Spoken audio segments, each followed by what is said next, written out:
Steve, we're here checking out Flintlock, The Siege of Dawn. Now, this is said to be a bit of a Souls-like game. I have my disagreements with that here, but in any case, this is a fast-paced, action-heavy, third-person action-adventure game. We'll call it at that, but before we even get into this, right off the top, I'm giving this one an 8 out of 10, and we're going to get into the nitty-gritty of what that is, but what would you give this one? Actually, I'm very similar to you, Scott, there. I'm giving this an 8 out of 10 as well. And I have to admit, when I first started off with this game, I wasn't sure which direction I was going because it took me a little while to get into it. But I have to say, the more and more I played, it is a lot of fun.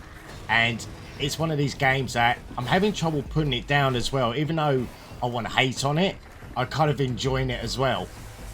Yeah, it has that kind of satisfaction level that you do get from Souls-like games, where you can conquer that final boss fight. Now I'm reinvigorated back into the game and can't put it down. That's something that it does share in close relation to Souls-like games, but however, I have my takeaways from this one that makes it quite different, and it actually leads into one of the positives of this game. What makes it more interesting to me than a Souls-like game is that the combat's just a little bit different. It's a lot more forgiving, and it's a lot more open-ended. And what I mean by that is that you can you're using different utilities all the time instead of just a light attack and a heavy attack. It's so much more detailed than that. You do have a flintlock, of course. You have different firearms, and that's what makes this game quite unique to look at. But you're balancing these ranged attacks to kind of off-put enemies. You're using your usual regular weapons. Mine's a big hammer, in my case. And then you're also using the power of this god companion with you, Enki. And if you time your attacks properly, the way you're leveling your character out, this game is so rewarding when it comes into the boss fights, when I can nail a 20-something hit combo and I just keep feeling in control of the fight the whole time. I had a wicked fun time with the leveling in general, and the combat in this game. You know what? I actually liked the voice acting or the companion between, like, say, Anki and Nor, who's the main character that you play. And like you said, with the combination and the banter between them as you go on this journey, to really on a revenge journey to take down a god that you dropped a barrier and unleashed. So now you've got to try and correct it. So I do love the back and forth banter with that. But what sort of puts me off a little bit is I like the graphical art style of the game, the backdrop, but the characters you come across was the features to the details of them, like not syncing up with the voice acting. It kind of put me off a little bit. How about yourself? Yeah, actually, that's a good point you make there, because it kind of seems a little bit dated, a little bit old. If this was on an older generation of console, that you can get away with a lot of that mismatch voice acting kind of thing, but it is worth saying that this game is not the most beautiful looking game. You highlighted the environments there, and I think that does a pretty good job of representing kind of like a turn of the industrial age.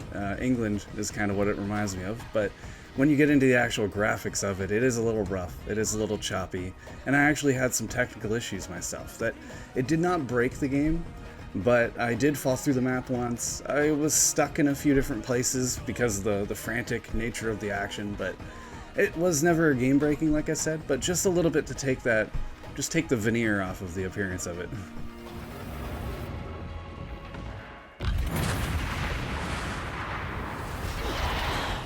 I have to say, Scott, I was quite surprised how big this map was as well. I mean, I do like also the idea that they've placed things pretty well of good checkpoints for you to rest, to level up, but also use them as fast travel across the map. Yeah, it takes a lot of that pain out of some of the earlier Souls games and the kind of unforgiving nature of it. There's always a spawn point kind of close. And I like that you brought up the map, because later on into the game you open up a whole other map. It gets even bigger, and what I found was I was spending a lot of the time that I had in each section of that map cleaning it up, because there are collectibles. These aren't the Ubisoft kind of collectibles. In this case, it's more shrines that you're finding that they all give you an actual stat bonus, and there isn't a huge dizzying number of them, and I thought that was, again, very welcoming, very approachable, and that's kind of the name of the game here. Unfortunately, the story kind of just fell off to me.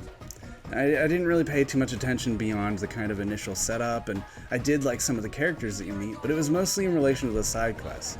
And those side quests are really, really fun, and I found myself, I didn't feel like I was wasting any time when I was running around doing the side quests. It was just another part of a bigger and really good game, in my opinion. But this is the short of it. There's a lot you can get into in this game, but I really had a fun time with this one. It stands out very apart from the Souls-like games to me. And if you're new to that kind of genre, or you're looking at getting in, I think this is a good starting point.